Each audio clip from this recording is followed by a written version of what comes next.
Hello, everyone, and welcome to our second live webinar, Creating an Inclusive Culture, Closing the Gap Between Intentions and Reality. We are excited you can all join us today.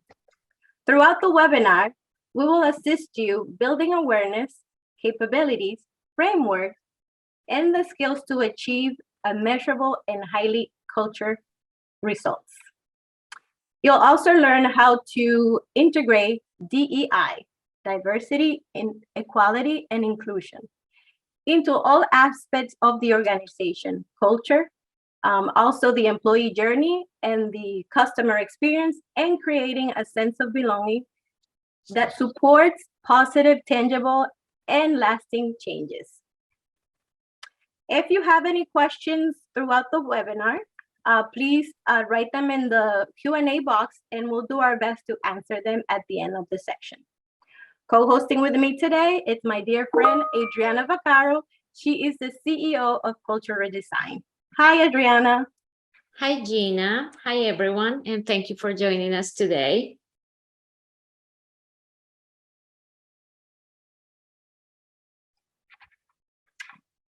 Adriana, let's get started. Can you tell us a little bit about yourself? Absolutely. My name is Adriana Vaccaro, and the name of my organization is Culture Redesign. We specialize in talent optimization, corporate culture, and diversity, equity, and inclusion strategic implementation. What makes us a little bit different than most consultants is that we apply behavioral science data into our approach, and we firmly believe in the concept of dream teams. We think that when employees are engaged and committed, the company can achieve better results. On a personal note, I am originally from Colombia, born and raised there, and I'm a mom of 3 boys. My husband was questioning why he's not on the picture, but I just wanted to share the boys, and I'm a hockey mom. Great, thank you. That was a wonderful introduction. I think we should start our conversation thinking about intentions. Just like the title of our webinar, Closing the Gap Between Intentions and Reality. What exactly do you mean by that? Yes, Gina, that is a great way to start the conversation. And I do appreciate the good intentions of business owners or department heads or leaders wanting to have a better culture. And even though those intentions are a great first step, intentions alone won't bring you any results, right? So creating a culture that includes diversity, equity, fairness, collaboration, it definitely takes time and effort and consistency. That's why I really wanted to talk about how do we bring that idea or that aspiration of having a better culture into reality. Excellent. Adriana, in your experience working with clients, what would you say are the main steps to create a successful culture in any organization? So let me show you the steps we use when we engage a new client. So we start with leadership engagement. Why do we start there? Because all the initiatives have to be in alignment with what the executive team has in mind. And then we go into facilitating a session to find out what their vision looks like, what their vision of the future entails. And we also have to assess where they are right now. How do we get from where we are today to the vision of the future that they have? So we put together a plan, we design and implement something that works for that particular client. So this is not off-the-shelf training, this is customized for each client. We manage the change management, and most importantly, we put a lot of emphasis on key performance indicators so that we can track results. Obviously, results don't happen overnight, but when we put relevance in data, we can see how employee engagement ideally will be going up and turnover rate will be going down. So those are ways to manage results. Okay. And Adriana, I see that the first step is to engage leadership team. Is that always the first thing companies need to do? Well, even though sometimes the first contact is not with the leadership team, in order to make these initiatives successful, a culture and DEI project has to come from them. You really need that top engagement. And the leadership or executive team, they have to demonstrate with their behaviors and their actions that they are committed and they're supported to creating that workplace that is in alignment with diversity and inclusion. They also need to, in addition to continue running their business, and in addition to all the challenges from the workplace that we see right now, it's very hard to find employees. So in addition to running their business, they need to provide employees the resources they need, the time and the budget to create spaces where these projects can move forward, like those hours of training and development away from the regular work activities. That is definitely an investment that they have to do as well. And if you think of other initiatives, let's say compliance, I was also corporate HR for about 12 years. So compliance is always something all companies have in mind.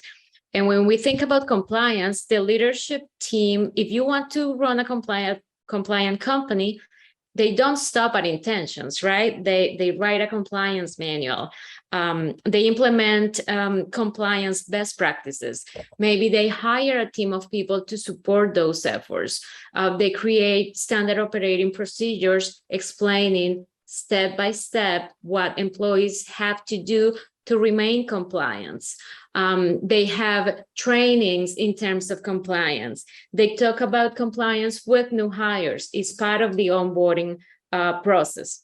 Yeah. So why aren't we doing the same about culture and diversity, equity, and inclusion? Sometimes we are under this idea that having a poster that says, you know, we work together, or there is no I in team, like all of those things are nice, but you definitely need the top team to understand that it takes more than that to really move this type of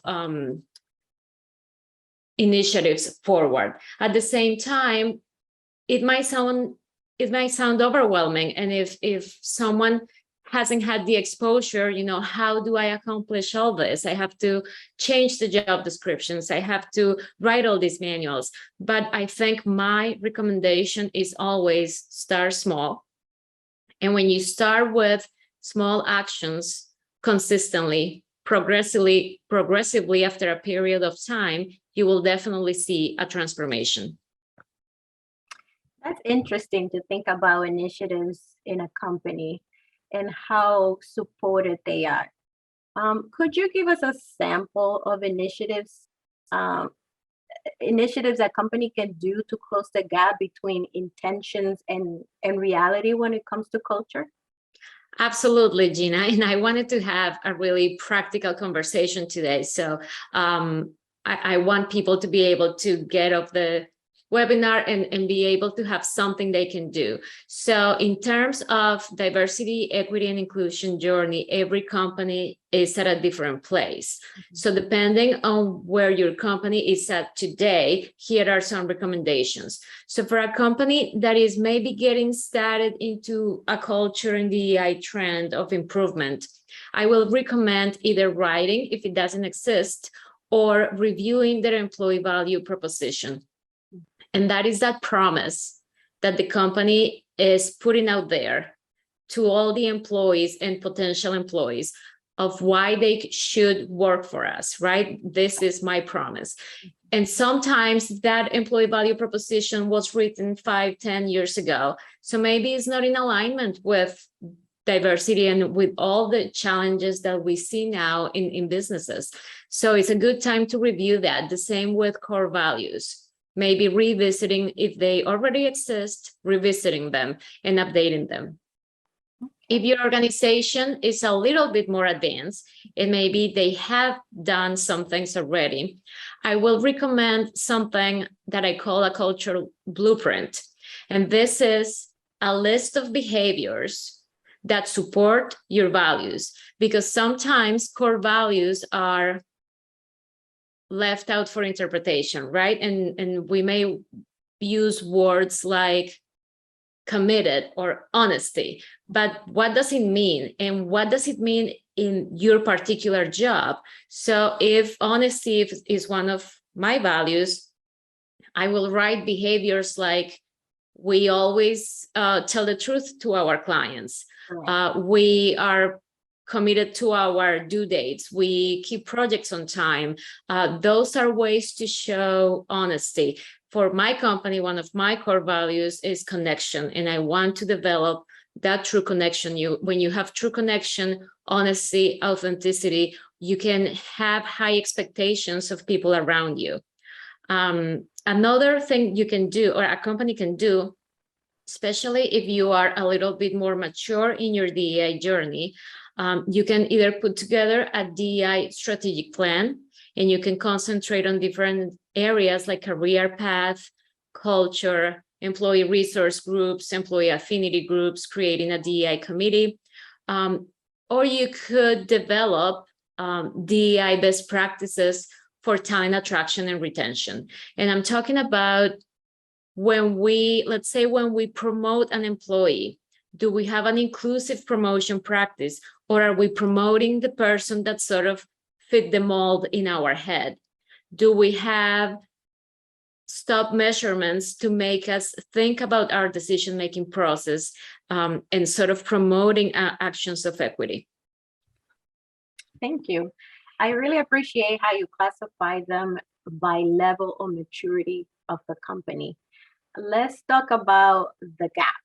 Every company wants a great culture. And I think I speak on behalf of HR professionals. We sincerely want to promote culture of collaboration and inclusion. How do we help employees feel like they belong? So the gap, I think to fill the gap, we have to think in terms of employee engagement, number one, and we have to look at employees in a more holistic way. So I have a graph that I like, and it's on the screen. Usually, traditionally, when we look at an employee, if you look at the little briefcase, it says knowledge, skills, experience. Okay. And in a traditional workplace, we make all our decisions looking at that briefcase, like where has this person worked, the education, skills, if they're transferable or not. But we're hiring human beings, right? We're not hiring machines. So if we look at the head, which says drives, I am a proponent of behavioral science in the workplace, because as human beings, we are all wired in different ways. We might approach work with results being a priority. Another person might approach work with employee engagement and employee experience being a priority. Or for another person, it might be precision and sort of like that consistency. That is what gets to them. So I use the predictive index, but there are multiple tools out there that will give you the behavioral profile of your employee. So now you're looking at their experience, and you're also looking at their behavioral profile, and you will know how they will engage with a different group of people. And lastly, we all have a different story, right? Values, interests, passion. I grew up in another country. That's definitely a factor of how I show up to work. So when we start looking at our employees, looking at all these factors, we can really understand behavior, right? Like it really makes a difference when, instead of assuming, that Adriana is quiet at the meeting, she's not saying anything because she's not engaged. There might be another reason. Maybe I am the only woman in the room and I don't know if I should say something. So there are multiple factors to review to really be able to understand how an employee will develop in an organization. Employees cultivate that feeling of belonging when they feel seen and heard. That is really what makes a difference. And we're all very different, which is okay. We need to invite people to kind of let go of that need to maybe dilute who we are to fit the mold, and instead show up with the whole person, right? The whole person here with heart and head, everything is welcome to work. So I think that's what drives real employee engagement and how you close that gap between intentions and reality. I like that. So head, heart, and briefcase. Great, great information.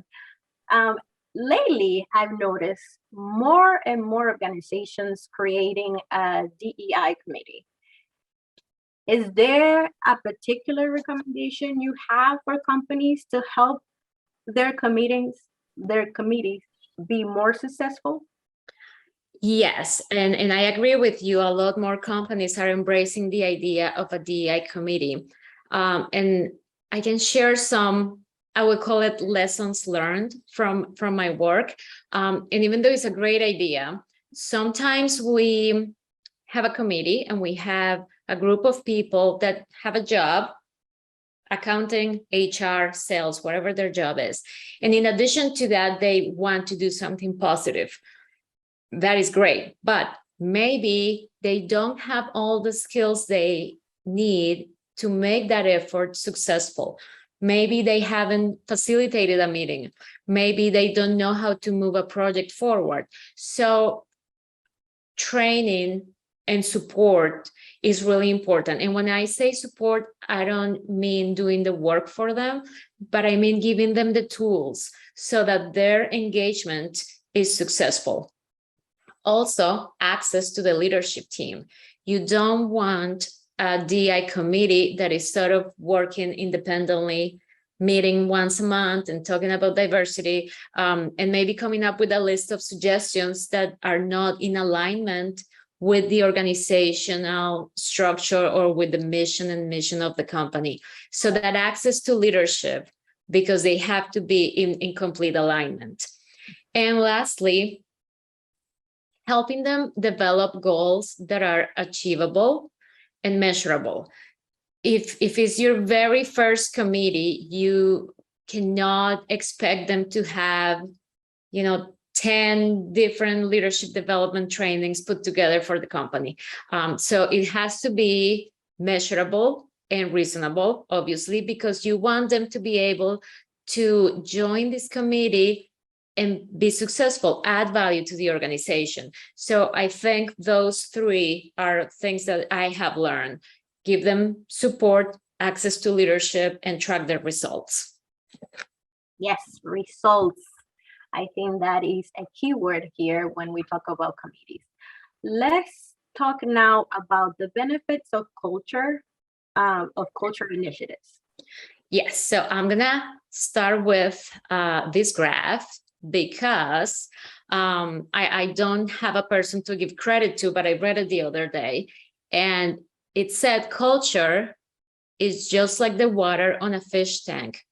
So we might, when we look at it, we might think of, the little rocks or the fish, but if you think about it, the water is really important. If you have clear, healthy water, your fishes are going to be fine. And I think it's similar when it comes to culture. Sometimes the importance of culture is underrated, but culture determines how every person feels when they come to work. Do they wake up and think, I have to go there again? Or do they wake up and feel, I'm lucky, I'm grateful, I get to go to work today, to a place that appreciates me? So results, moving into results.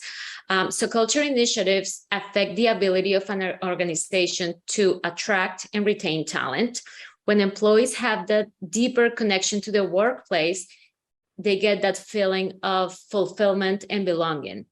A positive corporate culture supports psychological safety, right? We feel good when we are there. True. A toxic work environment supports the opposite, right? We feel stress, lack of sleep, depression. We know all the things that people might go through.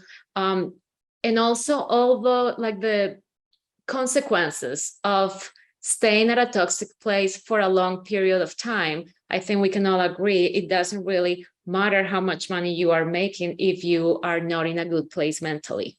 Sure. So overall, culture initiatives increase the level of productivity because you can create cohesive teams that deliver results. You can also improve customer service because the employees that are dealing with your customers are happy there, so the customer journey is better. And at the same time, if your customer journey is great, you have high levels of customer loyalty. Very true. If we look at the opposite, if we go back to the employees, employee turnover. A lot of times, especially now, every company is looking for work. I know that some of my clients, their employees could go and make more money somewhere else, but they won't leave the company because they are happy there. I'm not saying that you shouldn't be fairly compensated, and I'm not saying that a company should ignore the market. You should definitely be aware, but it takes more than just money to take someone away from the company. And I think that has a lot of value in terms of turnover. There was a major research done triggered by the pandemic, and they were following research done by Harvard, actually. They were following different types of teams, and they were trying to find out what factors really made a difference. So they had teams working always in person, teams working always remotely, hybrid teams, and they found out that it's not really about where you are, if you're in the office or not in the office. Again, I'm probably overusing that word today. It goes back to connection. If I am connected to my work and to a purpose, it doesn't matter if I'm working from home or from the branch. If I'm connected to my coworkers, if we are all creating something greater, those teams are the teams that were the most effective. So I think that is particularly meaningful in an economy where it's not only difficult to find employees, but it's really difficult to retain them. I agree. And as an HR professional, I know training is important. It's an important part of a successful culture initiative. And I do know you offer a variety of trainings. What will be, in your opinion, the two or three most important topics of this training? Yes, Gina, training is key. And I'm going to talk about the three that I consider most important. Inclusive leadership. And what I consider inclusive leadership is not just leadership for people who have direct reports. I'm talking about developing leadership at all levels of the organization.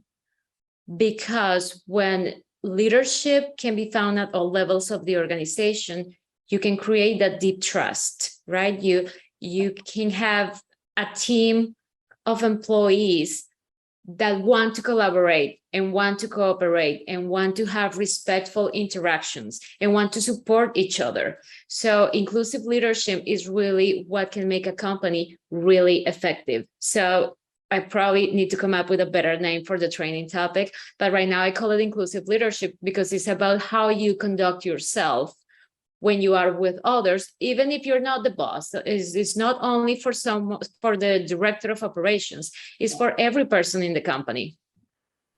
The second most important training, in my opinion, is bias. And I am a firm believer that bias should be probably part of onboarding, because once we get to understand that it doesn't only affect others, it affects every person. We all have it. It's the way our brain works.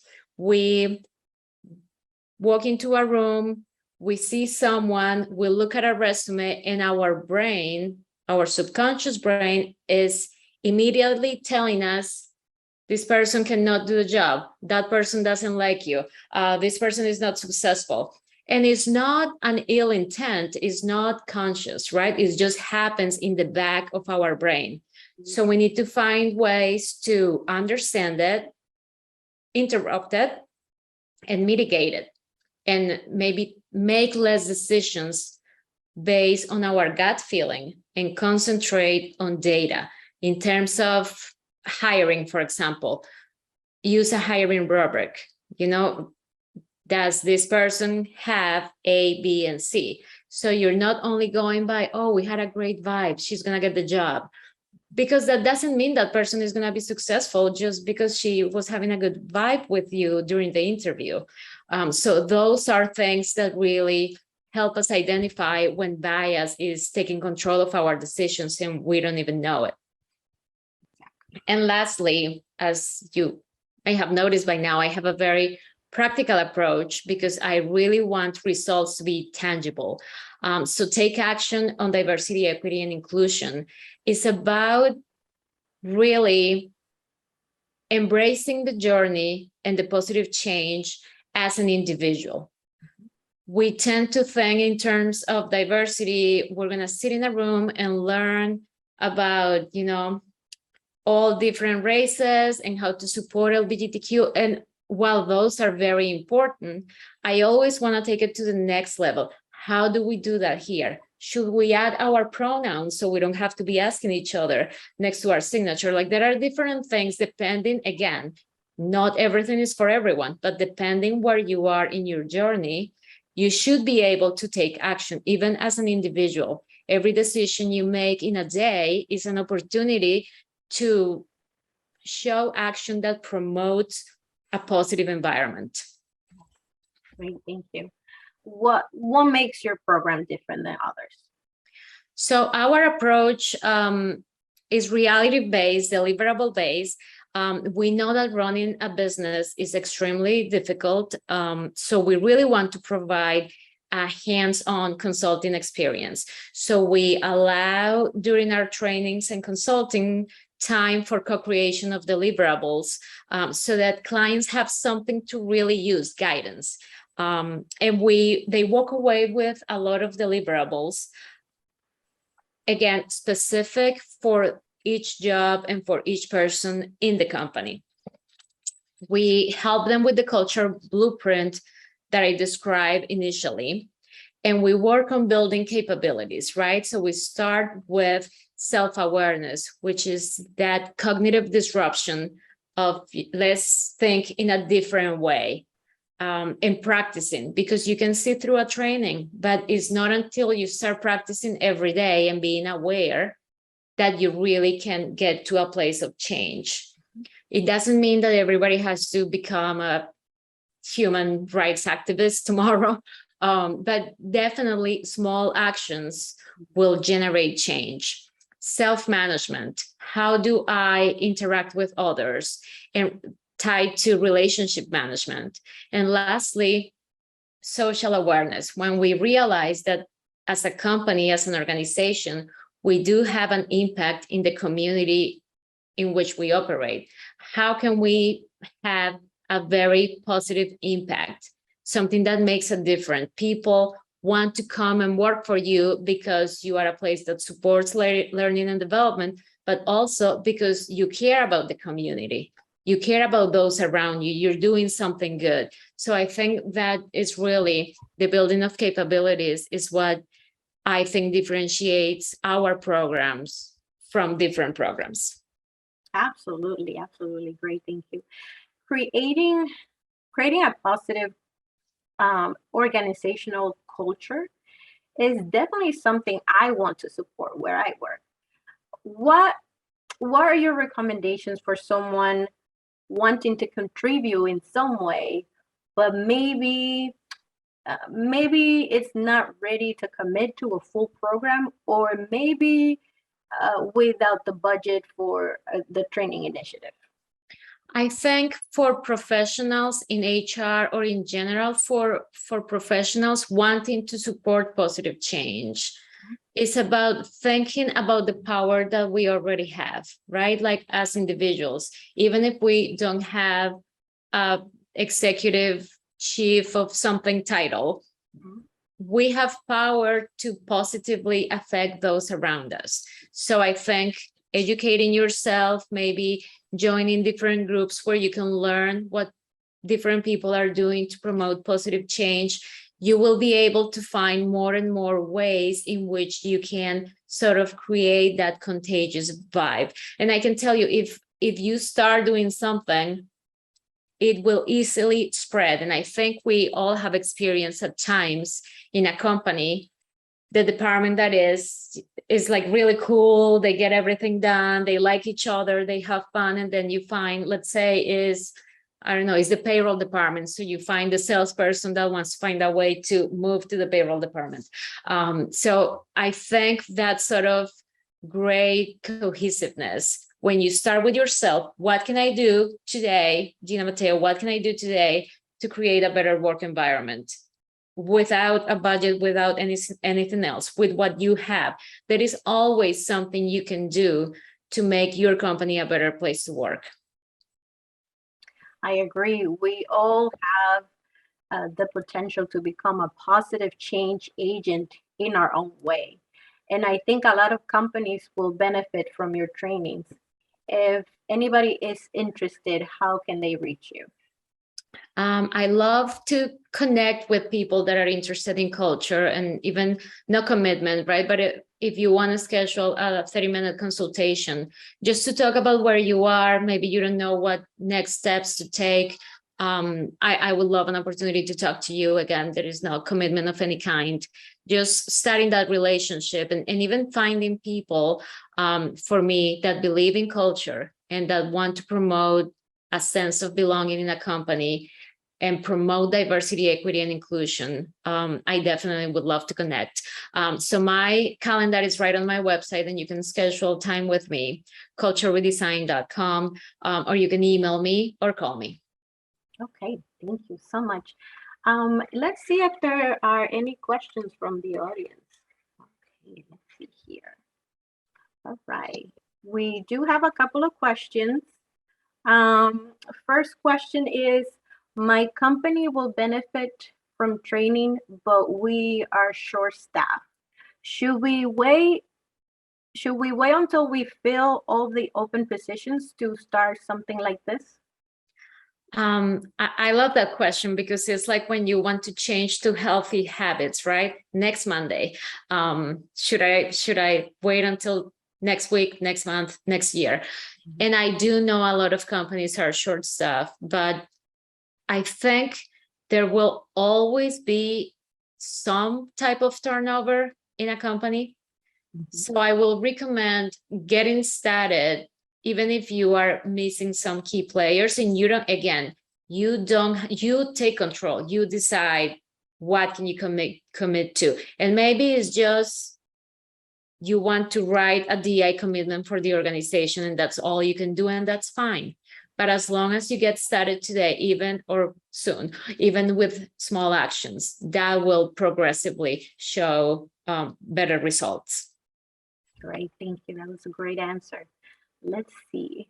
The second question is there an employee engagement survey that you will recommend? I am biased towards the predictive index because I use their products. So they do have, it's called Diagnose, and it's an employee experience survey. And it gives you a lot of reporting. So you can see the sentiment as a whole company, but you can also see what departments feel supported by their manager, maybe what geographical areas are doing better than others. So I particularly like the predictive index, but I know there are others out there. I know that even SurveyMonkey has an employee engagement that one of my clients uses.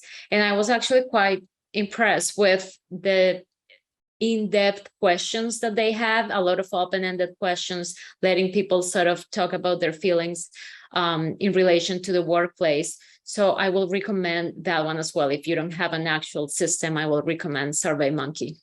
Okay, thank you for that. Let's see if we have any other questions. Okay, there's another one here. How long does it usually take for a company with 60 employees to achieve a total culture transformation? So again, it will sort of depend on where they are right now. If you're if you're looking for a complete transformation, I will say you will see some results after 90 days, but you will see significant results after 6 months and ultimately a year. Thank you. And there's another question here. With work from anywhere and remote opens up opportunities to increase diverse hiring, what is your recommendation? Let's see, what recommendations do you have to create better engagement for diverse groups beyond promotion and ERG? So I think in terms of engagement, if you find out areas of affinity, right? When I care about something, I use myself as an example. I care about professional development. So I will naturally connect towards people that care about professional development. I am a mom. If someone has to give me advice on how to manage my teenage son, I'll gravitate towards that area. So even though sometimes we are trying to keep everything work related, finding those spaces that allow people to generate real connection, even if it's not about a topic that pertains to work, you are contributing to that connectivity, which leads to higher level of expectations at work. Another example, and a client of mine is doing this, they do kind of like a book club. So different people read different books and they come together. I think all of those activities that are fun and that are exciting and that are engaging and not necessarily connected to, how many millions you sold this year, but sort of like on a personal level, taking into consideration the head and the heart of the employee. I think those initiatives are really what gets a person off the couch working from home all day and into connecting to someone from work remotely. There has to be a good reason to do that. Okay, thank you for that. Let's see. Oh, very good questions. Thank you. Are your programs more effective in any particular industry?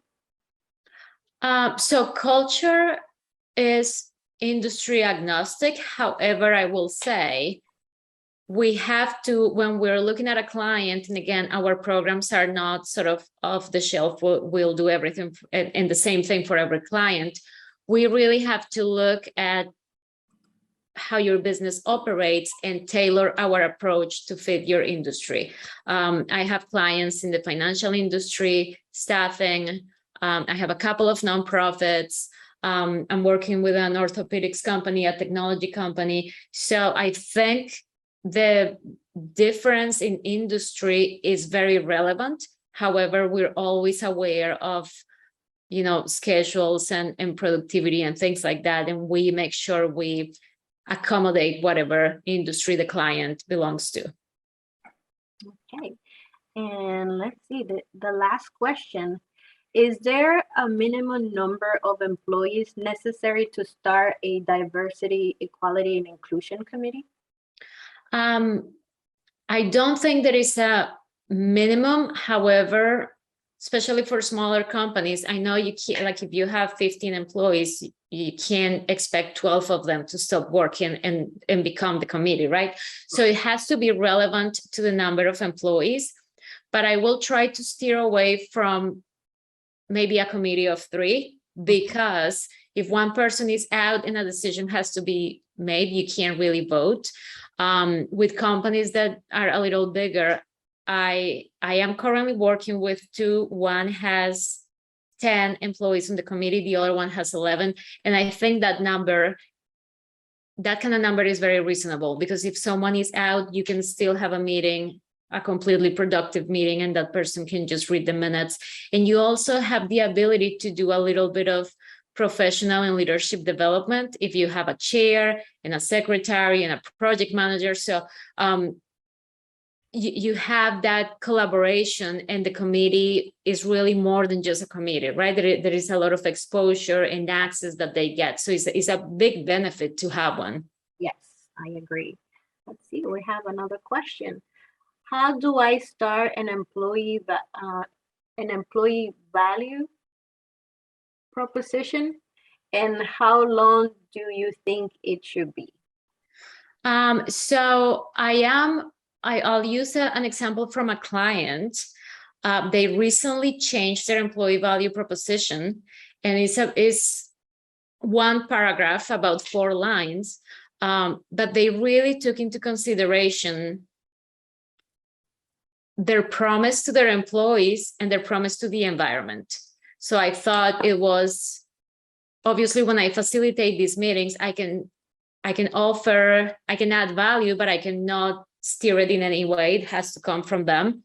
And I thought the result was quite incredible, because I could see that for all the members that were part of that meeting, the environment was so important. It's actually my first client that has that really priority of the environment.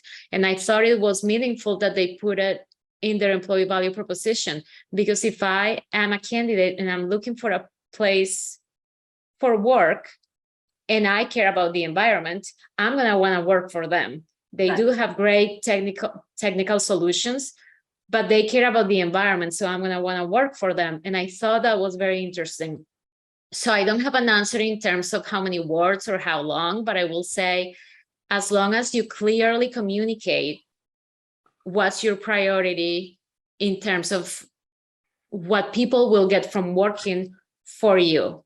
And if you can take it beyond the product or service into something maybe more meaningful, I think those are the promises that really make a difference. Maybe, and it doesn't have to be the environment, maybe it's your clients, maybe it's positive change, maybe it's diversity, maybe it's cure. Like I have a biotech company, and they one of their promises is that they never take the first solution. They like brainstorming and sort of challenging each other.